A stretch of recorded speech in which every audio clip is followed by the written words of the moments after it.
दोस्तों स्वागत है हमारे YouTube चैनल में। मेरा नाम है आशीष और आज मैं आप लोगों को NCERT क्लास 9th का मैथ का प्रश्नावली 1.3 पढ़ाने वाला हूँ। इससे पिछले वीडियो में मैंने आप लोगों को क्वेश्चन नंबर 3 का 4 को पढ़ा दिया था। क्वेश्चन नंबर 5 भाग है इसलिए उसको नहीं बताया क्योंकि बोर्ड भर जाएगा, इसलिए हम लोग क्वेश्चन नंबर 6 से पढ़ेंगे। तो चलिए स्टार्ट करते हैं। क्वेश्चन नंबर 3 का रोमन अंक में छठा क्वेश्चन है, P/Q के अनेक उदाहरण ले और बताइए कि दशमलव प्रसार शांत होने के लिए Q का कौन सा गुण आवश्यक है। दशमलव प्रसार शांत होने के लिए Q के अभाज्य गुणनखंड में 2 होना चाहिए या फिर 5 होना चाहिए या फिर 2 और 5 दोनों होना चाहिए, तब वह शांत होगा, अन्यथा अशांत होगा। तो देखिए इसको कैसे बनाएंगे। रोमन अंक में पहला क्वेश्चन है 3 में है क्या 10 है।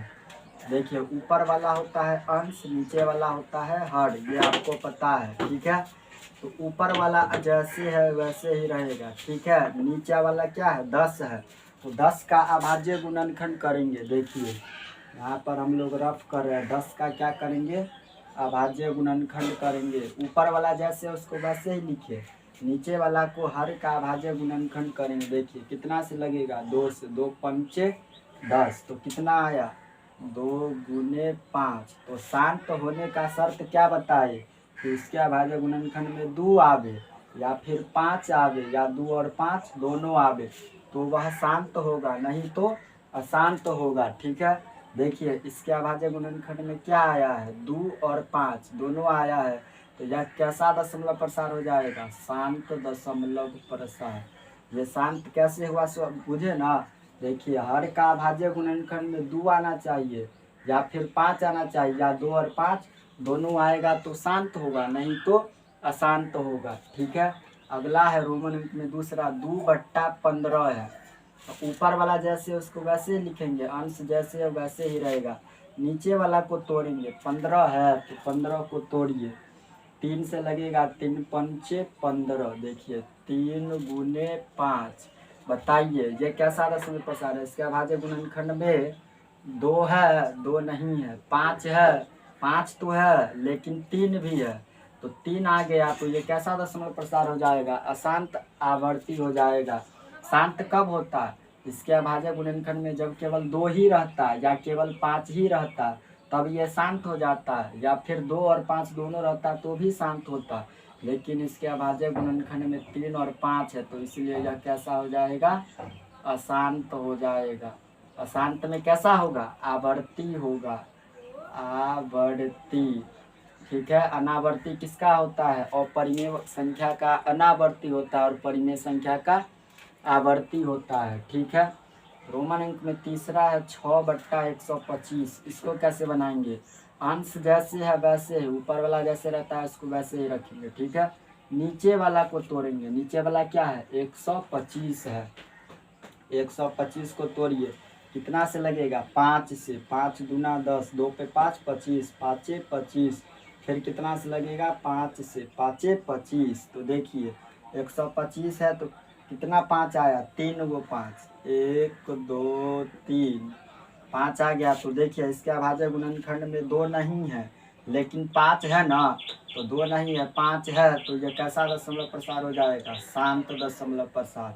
अब क्या कहता है प्रश्न कि Q का कौन सा गुण आवश्यक है। Q का मतलब क्या होता है, अंश बट्टा हर पढ़े हैं ना, P/Q, तो Q का मतलब होता है हर, तो हर का कौन सा गुण आवश्यक है। तो आप यहाँ पर नोट करके लिख लीजिएगा, नोट करके शांत दशमलव प्रसार, शांत दशमलव प्रसार होने के लिए, शांत दशमलव प्रसार होने के लिए हर के अभाज्य, हर के अभाज्य गुणनखंड में, हर के अभाज्य गुणनखंड में 2,5 या दोनों, 2,5 या दोनों होना चाहिए, 2,5 या दोनों होना चाहिए। इसको समझिए तो क्या बताए थे कि जब शांत दशमलव प्रसार होने के लिए हर का अभाज्य गुणनखंड किया जाता है। तो देखिए हर का अभाज्य गुणनखंड किए है ना, अगर हर के अभाज्य गुणनखंड में 2 आए 5 आए या दोनों आए तो शांत होगा, नहीं तो वह अशांत होगा। तो देखिए इसके अभाज्य गुणनखंड में 2 और 5 दोनों है, इसलिए ये कैसा दशमलव प्रसार हो गया, शांत। और इसमें देखिए 5 है ना, तो 5 आएगा तो ये भी हो जाएगा शांत। लेकिन इसमें देखिए 3 और 5 है तो ये कैसा हो जाएगा, अशांत में आवर्ती हो जाएगा। यही आपका आंसर हो जाएगा। चलिए दोस्तों हम अपना अगला क्वेश्चन देखते हैं। क्वेश्चन नंबर 3 का रोमन अंक में 7वां क्वेश्चन है, ऐसी 3 संख्याएं लिखिए जिसका दशमलव प्रसार अशांत अनावृत्ति हो। तो अशांत अनावृत्ति दशमलव प्रसार किसे कहते हैं, थ्योरी क्लास में बताए थे।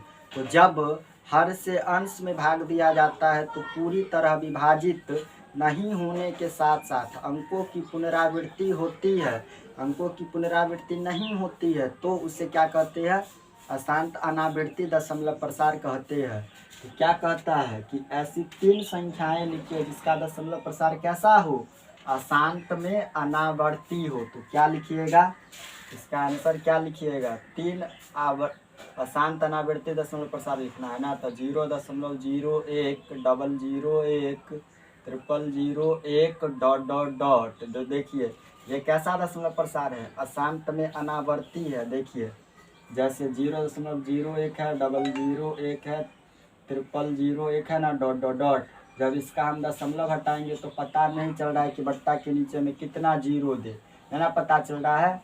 तो ये कैसा दशमलव प्रसार हो जाएगा, ये हो जाएगा अशांत में अनावृत्ति। ऐसा ही 3 गो दशमलव प्रसार लिखना है ना, 0.02 002 0002 डॉट डॉट डॉट। ये सब कैसा दशमलव प्रसार है, अशांत में अनावर्ती दशमलव प्रसार है। 0.03 003 0003 डॉट डॉट डॉट। तो ये क्या हो जाएगा, आपका आंसर हो जाएगा। 3 अशांत अनावृत्ति लिखना था ना, तो 3 अशांत अनावृत्ति दशमलव प्रसार लिख लीजिए। चलिए दोस्तों हम अपना अगला क्वेश्चन देखते हैं। क्वेश्चन नंबर 3 का रोमन अंक में 8वां क्वेश्चन है, परिमेय संख्याओं 5/7 और 9/11 के बीच 3 अलग अलग अपरिमेय संख्या ज्ञात करें। कितना कहता है, सुनिएगा, 5/7 और इसके बीच 9/11 के बीच 3 वो अपरिमेय संख्या ज्ञात करना है। ठीक है, तो 7 है तो 7 से 5 में भाग देंगे। यहाँ पर क्या कर रहे हैं, रफ कर रहे हैं। 7 से 5 में भाग देंगे, लगेगा नहीं लगेगा, दशमलव देंगे तो 1 0 आएगा। ठीक है, 7 7 49, 10 में से 9 घटेगा तो 1, ये कट जाएगा, दशमलव के बदले 1 0, 7 1 7, 10 में से 7 घटेगा 3, दशमलव के बदले 1 0, 7 चौके 28, 10 में से 8 घटेगा तो 2, ये कट जाएगा, दशमलव के बदले 1 0, 7 दूना 14, 10 में से 4 घटेगा 6, ये कट जाएगा, दशमलव के बदले 1 0, 7 8 56, 7 8 56, 10 में से 6 घटेगा तो 4, ये कट जाएगा। फिर दशमलव के बदले 1 0, 7 5 35, 10 में से 5 घटेगा 5, ये कट जाएगा। तो देखिए 5 से चले थे और 5 फिर आ गया तो क्या लिखेंगे, ये बार बार आता रहेगा, 0.714285 के ऊपर रेकरिंग कर देंगे। ठीक है, क्या लिखिएगा, 0.714285 के ऊपर रेकरिंग। रेकरिंग का मतलब क्या होता है भैया, कि यही संख्या बार बार रिपीट हो रहा है। ठीक है, इसके बाद है 9/11, तो 11 से 9 में भाग देंगे। देखिएगा 11 से 9 में भाग देंगे, लगेगा नहीं लगेगा, दशमलव देंगे तो 1 0, 11 8 88, 10 में से 8 घटेगा 2, ये कटेगा, दशमलव के बदले 1 0, 11 1 11, 10 में से घटेगा 9, ये कट गया। देखिए 9 से चले थे फिर 9 आ गया, इसका मतलब क्या हुआ कि 0.81 के ऊपर रेकरिंग कर देंगे। मतलब क्या कि 0.81 बार बार आता रहेगा। ठीक है, इसके बीच आपको क्या करना है कि 3 अपरिमेय संख्या ज्ञात करना है, यही ना बोल रहा है क्वेश्चन। तो क्या लिखेंगे, इसके के बीच 3 अपरिमेय संख्या निकालना है। सबसे पहले जानिए अपरिमेय संख्या किसे कहते हैं। तो थ्योरी क्लास में बताए थे कि जिसको p बटा q के रूप में नहीं लिखा जा सकता उसे अपरिमेय संख्या कहते हैं। ठीक है, तो इसके बीच अपरिमेय संख्या निकालेंगे। पहला यहाँ देखिए कैसे निकालेंगे। इसका मान क्या आया है 0.714285। इसका मान है 0.81 के ऊपर रख करें 71 है और यहाँ 81 है। 71 के बाद क्या आता है 72, उसके बाद क्या आता है 73। तो क्या लिखिएगा 0.71 के बाद एक अगला वाला संख्या लेंगे 72, 072, 0072 डॉट डॉट डॉट। ये कैसा संख्या है अपरिमेय संख्या है। इसको p बटा q के रूप में आप नहीं लिख सकते हैं। दूसरा में निकालना है 72 के बाद क्या आएगा 73, 073, 0073, 0073 डॉट डॉट डॉट। ये सब क्या है अपरिमेय संख्या है आपका। 73 के बाद क्या आएगा 74, 074, 0074 डॉट डॉट डॉट। इसके बीच क्या निकालना था आपको अपरिमेय संख्या। इस दोनों के बीच अपरिमेय संख्या आपका 3 गो निकल गया। यही आपका आंसर हो जाएगा। चलिए दोस्तों हम अपना अगला क्वेश्चन देखते हैं। क्वेश्चन नंबर 9 क्या कह रहा है, बताइए कि निम्नलिखित संख्याओं में से कौन कौन सी संख्याएं परिमेय है और कौन कौन सी संख्याएं अपरिमेय है। पहला क्वेश्चन है √23। √23 का वर्गमूल टूटेगा। √23 का वर्गमूल नहीं टूटता है, इसलिए यह कैसी संख्या हो जाएगा अपरिमेय संख्या हो जाएगा। √23 कैसी संख्या हो जाएगा अपरिमेय। इसका आंसर क्या होगा भैया अपरिमेय होगा।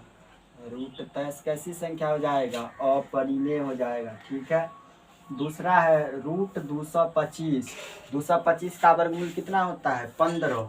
225 का वर्गमूल कितना होता है 15। तो बताइए 15 कैसी संख्या है 15 परिमेय संख्या। 15 के बट्टा में कुछ नहीं रहता है तो 1, तो इसको p बट्टा q के रूप में लिख सकते हैं ना, इसलिए ये कैसी संख्या हो जाएगा परिमेय संख्या हो जाएगा। ठीक है, तो क्या लिखिएगा यहाँ पर आंसर में परिमेय, क्या लिख देंगे परिमेय। ठीक है, रोमन अंक में तीसरा है 0.3796। बताइए ये कैसी संख्या होगा 0.3796 है ना। दशमलव जब हटाइएगा तो बट्टा में कितना जीरो आएगा। दशमलव के बाद कितना संख्या है 1 2 3 4, तो 4 गो जीरो हो जाएगा। ठीक है, तो कितना बचा 03796 बट्टा में क्या है 1000, 10,000 है बट्टा में। ठीक है, तो इसको p बट्टा q के रूप में आ गया p बट्टा q। देखिए अंश बट्टा हर के रूप में आ गया ना, तो परिमेय संख्या का परिभाषा क्या बताए कि जिसको अंश बट्टा हर के रूप में लिखा जाता है उसे ही परिमेय संख्या कहते हैं। तो ये अंश बट्टा हर के रूप में आ गया, तो क्या लिखिएगा अतः यह एक परिमेय संख्या है। क्या लिखिएगा अतः यह एक परिमेय संख्या है। यही आपका आंसर हो जाएगा। ठीक है, रोमन अंक में चौथा क्या है 7.478 डॉट डॉट डॉट। देखिए दशमलव के बाद सेम आ रहा है ना 478, तो सेम आ रहा है, तो ये कैसा हो जाएगा ये हो जाएगा आपका परिमेय हो जाएगा, परिमेय संख्या हो जाएगा। बार बार यही संख्या रिपीट हो रहा है तो परिमेय हो जाएगा। अपरिमेय किसका होता है तो अपरिमेय होता है अनावृत्ति किसका होता है तो अपरिमेय संख्या वाले का अनावृत्ति होता है। रोमन अंक में पांचवा है 1.01 0001 डॉट डॉट डॉट। बताइए ये कैसा संख्या होगा अपरिमेय संख्या होगा, क्योंकि जब आप इसका दशमलव उड़ाइएगा ना तो पता ही नहीं चल रहा है कि कितना जीरो देंगे। ठीक है, तो ये कैसा संख्या हो जाएगा अपरिमेय संख्या हो जाएगा। ठीक है, यही आपका आंसर हो जाएगा। दोस्तों प्रश्नावली 1.3 समाप्त हो गया है, तो चलिए हम लोग प्रश्नावली 1.4 का उदाहरण पढ़ते हैं। तो चलिए शुरू करते हैं। उदाहरण नंबर 11 क्या कहता है, संख्या रेखा पर 5 दशमलव स्थानों तक 5.3777 का स्थान निरूपित करे। कितना का स्थान निरूपित करना है? 5.377777 का संख्या रेखा पर स्थान निरूपित करना है। तो संख्या रेखा किसे कहते हैं? देखिए, ये है संख्या रेखा, बीच में होता है 0, इधर होता है धनात्मक वाला और इधर होता है ऋणात्मक वाला। 1 2 3 4 5 6, यहाँ पर कितना है? 5 है, तो 5 से 1 आगे वाला लेंगे 6 तक, ठीक है। और इधर होता है ऋणात्मक वाला, -1 -2 -3 -4, इधर क्या होता है? ऋणात्मक वाला होता है, ठीक है। आपको क्या दिखाना है संख्या रेखा पर? ये आपको दिखाना है। तो 5 है, तो 5 को जूम करके यहाँ पर लिखेंगे, 5 है ना, तो इसको यहाँ पर जूम करके लिखेंगे। और 6 है तो इसको यहाँ पर ऐसे लिखेंगे। 5 है तो 5 यहाँ आएगा, और 6 है तो 6 यहाँ आएगा। आप लोग इसको स्केल की सहायता से बनाइएगा। 5 है तो 5 यहाँ आया, इसको जूम किए तो 6 है तो 6 यहाँ आया। अब क्या करेंगे कि ये जो संख्या रेखा बना है ना, इस पर एक कम लाइन खींचेंगे, एक 9 तक का लाइन खींचेंगे, ठीक है। तो 1 2 3 4 5 6 7 8 9 खींच दिए। तो बताइए 5 का स्थान निरूपित हो गया, तो 5 को काट दीजिए, ठीक है। उसके बाद क्या कहता है? 3, तो 1 2 3, यहाँ 5 है तो यहाँ पर क्या हो जाएगा? 5.3। 5 का तो ये लाइन है और उसका क्या नंबर है? तीसरा नंबर है, तो 5.3 हो गया।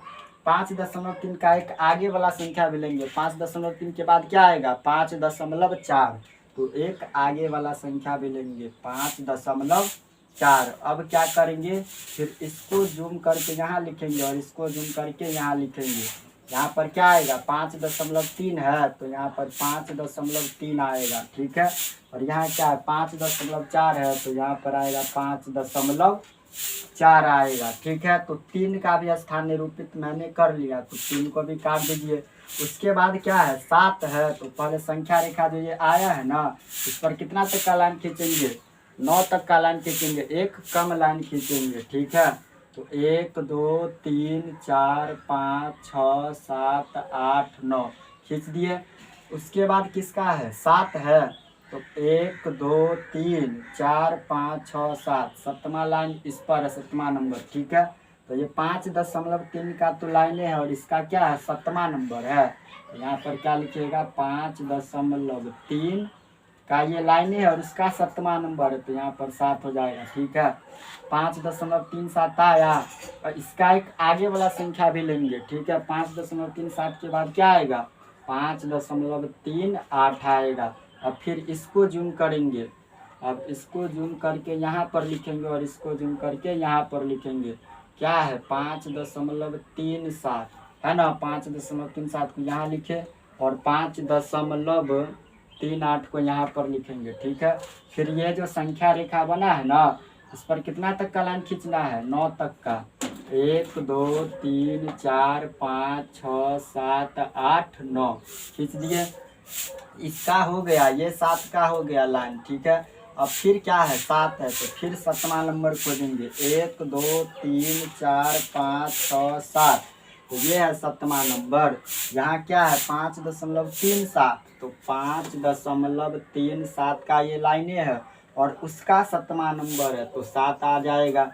फिर क्या है? 5.377 आया है ना, तो इसका एक आगे वाला संख्या भी लिखेंगे। 5.37 का तो ये लाइन ही है, इसका 8वां नंबर, तो यहाँ पर 8 लिख देंगे, ठीक है। फिर क्या करेंगे सो सुनिए, इसको जूम करके यहाँ लिखिएगा और इसको जूम करके यहाँ पर लिखिएगा। यहाँ क्या है? 5.377 है ना, और यहाँ क्या है? 5.378 है, ठीक है।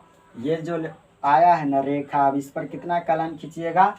9 तक का लाइन खींचिएगा। 1 2 3 4 5 6 7 8 9 खींच दिए। तो इस 7 का हो गया स्थान निरूपित। अब इस 7 का स्थान निरूपित करना है, तो फिर 7वां लाइन खोजिए। 1 2 3 4 5 6 7, ये है 7वां लाइन। ये क्या है? 5.377 का लाइन ही है और उसका 7वां नंबर है, तो एक और 7 हो जाएगा, ठीक है। इसका एक आगे वाला संख्या भी लेंगे 5.377 है, ये है। और इसका ये कैमा लाइन है, 8वां लाइन है, तो यहाँ पर 8 लिखेंगे। ठीक है, अब इसको जूम करके नीचे लिखना है। ठीक है, स्पेस थोड़ा कम है, देखिए फिर भी। अब इसको जूम करके यहाँ पर लिखेंगे 5.377 है, और इधर क्या है 5.3778 है। अब ये जो रेखा आया ना, इस पर कितना तक का लाइन खींचना पड़ेगा, 9 गो लाइन खींचना पड़ेगा। 1 2 3 4 5 6 7 8 9 गो लाइन खींच दिए। तो इस 7 का स्थान निरूपित कर लिए। अभी इस 7 बचा है, लास्ट 7 है, तो देखिए 1 2 3 4 5 6 7 ये है ना इस बिंदु पर। तो इधर देखिए 5.3777 का तो लाइन ही है, और उसका 7वां नंबर तो 7। देखिए इसका स्थान निरूपित हो गया। इसके आगे कोई संख्या नहीं है, तो यहीं पर इसको क्या करेंगे कि छोड़ देंगे, और यहाँ पर आप ऐसे करके एरो कर दीजिए। ऐसे एरो कर देंगे तो संख्या रेखा पर इतना का स्थान निरूपित हो गया। यही आपका क्या हो जाएगा, आंसर हो जाएगा। दोस्तों प्रश्नावली 1.4 का उदाहरण समाप्त हो गया है। अगर वीडियो अच्छा लगे तो लाइक कमेंट शेयर और सब्सक्राइब कर दीजिएगा। मिलते हैं नेक्स्ट वीडियो में, तब तक के लिए जय हिंद जय भारत।